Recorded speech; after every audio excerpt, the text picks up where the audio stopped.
Okay, here's the two 7.62 by 3.9 rounds. They made a little bit of a dent, maybe did a little bit on the backside here, but not much. This is the 7.62 Yahweh. It's got a lot more horsepower, as you can see. It went right on through, didn't even slow down. This is the 7.62 Yahweh. It has two shoulder angles on it, and this is the 7.62 by 3.9 Russian. This has a 1730 degree shoulder angle, which is the first shoulder angle of the 7.62 Yahweh, so that we can headspace and shoot the thing, the 7.62 by 3.9 Russian, out of the same chamber. But with the Yahweh, we're getting an additional 500 feet per second faster. We're turning the AR-15 platform into an elk rifle. Here is a chamber for the Yahweh. As you see, this one fits perfectly. And when we put the 3.9 Russian in there, it fits in there perfectly the exact same way. So you can shoot two rounds out of the same chamber. Okay, we have a 7.62 by 3.9, then a Yahweh, and it will alternate all through the magazine so that you can see that we can shoot either or interchangeably, like a 38-357, but out of the AR platform.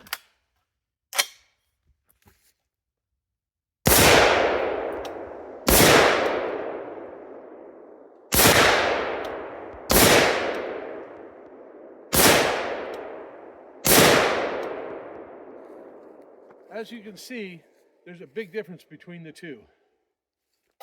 This is to show that the Yahweh will feed, and we've got a Yahweh and a 3.9 all the way through. Ah, come on. All right, here we go.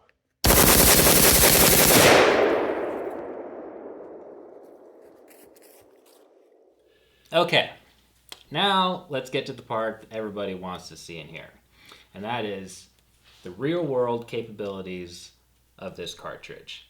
So this morning we did a little bit of shooting, and if anyone hasn't noticed the elephant in the room with a bunch of holes in it, well, let's talk about that right now. Richard, what bullet were we shooting out of the 7.62 by 3.9 Russian? That was a 123 grain ball. So your standard full metal jacket, off the shelf. And if you guys can't see, I'll point it out to you.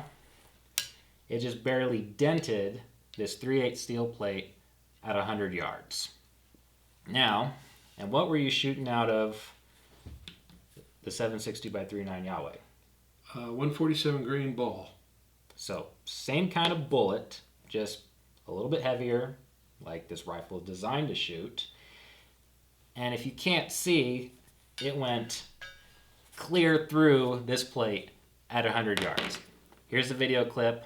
We'll let you watch it right now. This is the 16-inch barrel, and this one is a 20. Now, what we've got going is how this works is your gas comes out of this port here. We'll slide that on there. Then it comes down here and around, and then into your bolt carrier group, which actually fits in just like this, if I can get it to match. And that's how your gas goes into the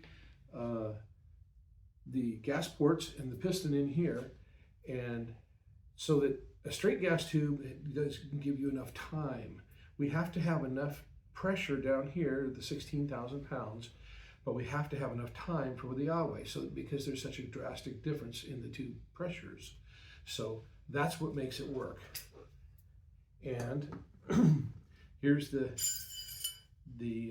gas tube off, and if you look, we were using the Sequence Precision gas block. So there's the plus side, and this is the minus. This is for the silencer cutoff, and if you watch, this little pin will come out when we put it on the plus side. As you can see, it's moved up a little bit, so it gives you more gas. So what we do is we set it to the plus side, and then adjust the gas block, because there's a hole right here that is threaded and has the pin in it, and this is threaded, and you adjust the gas block to the 7.60 by 3.9, and then you can shoot the Yahweh through it interchangeably. Just by flipping that switch on the gas block? No, you don't even have to flip the switch. Oh. This is for when you want to put it on, your silencer on. Okay. So this gas block does pretty much everything. Okay. And here is the curlicue gas tube. Now, you need to have one of these special gas tubes in order for this to function properly, right? Absolutely. This is what gives it the dwell time. The short carbine length gives you keeps you in the pressure curve so that it'll operate the system for the 760x39. But because of the larger case capacity, you have a lot less pressure. So you're down around 30,000 instead of 45,000, which is the standard operating pressure for it. The Yahweh's up at 52,000, so it has a lot more horsepower, a lot more pressure, and your pressure curve is longer. So because of the curlicue, it slows down the gas but maintains the pressure, and that is how you do it. This is a rifle length gas tube for a carbine length system.